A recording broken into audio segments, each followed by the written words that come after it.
Salam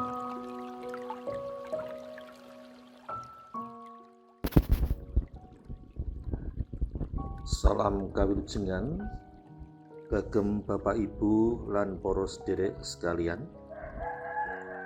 Sesarengan kalian panjenengan sedaya, kula Pendeta Budi Raharjo saking GKJ Kota Gede Klasis Jakarta Selatan badhe nglantaraken renungan Sabda Winedhar ing tanggal gangsal welas Mei menika.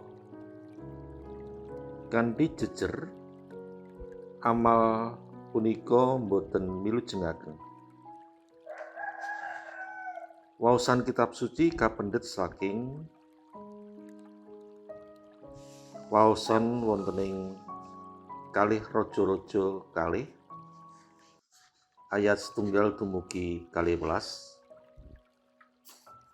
Jabur sang dosa 3, Efesus kalih ayat 1 dumugi ayat 17. Dene andharaning pangandika kula pendhet saking Efesus kalih ayat 8 lan 9 ingkang mekaten suraosipun. Sebab anggonmu padha kapitulungan rahayu iku saka Sih Rahmat marga saka percaya, lan dudu waing pambudidayamu nanging peparinge Gusti Allah. Iku dudu waing panggawemu, aja ana wong kang gumunggung. Bapak Ibu, para sedherek kinasih, sawetawis agami mucalaken bilih amal kasaenaning manungsa menika saged dados srananipun manungsa wilujeng.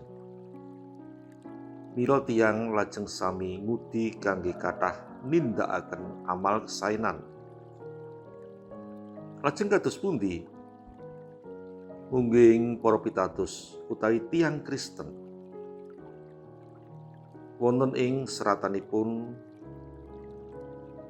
Rasul Paulus ingkang mucalaken bilih kawilujenganipun tiyang pitados boten krana nindakaken amal kasaenan. Pancen amal kasaenan wigatos minangka bukti raos syukur awit sampun dipun paringi kawilujengan. Salajengipun wonten ing piwucal Kristen nilakaken bilih manungsa badhe kawilujengaken sauger sami nggadhahi sambetan ingkang leres lan raket kalian Gusti Yesus. Dasaripun menapa?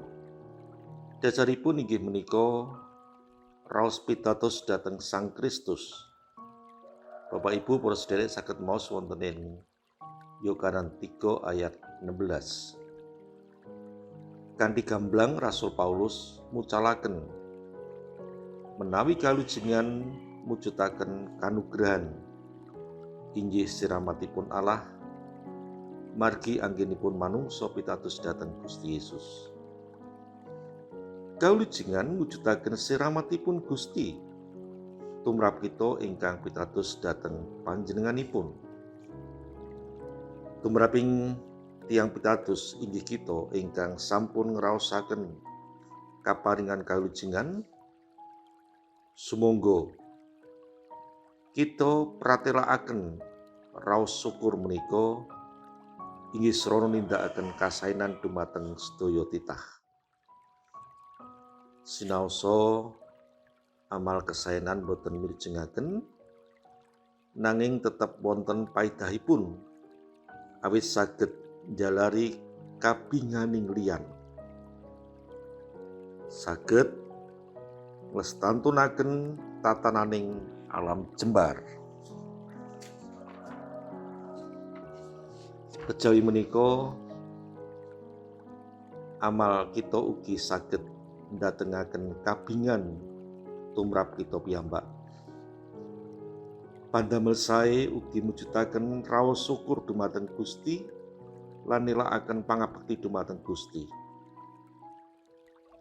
Pramila sumangga ing salebeting pitados kita terus lan tetep nindakaken kasainan murih asmanipun Gusti tansah kaluhuraken.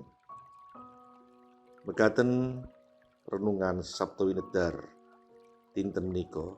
Gusti berkahi. Amin.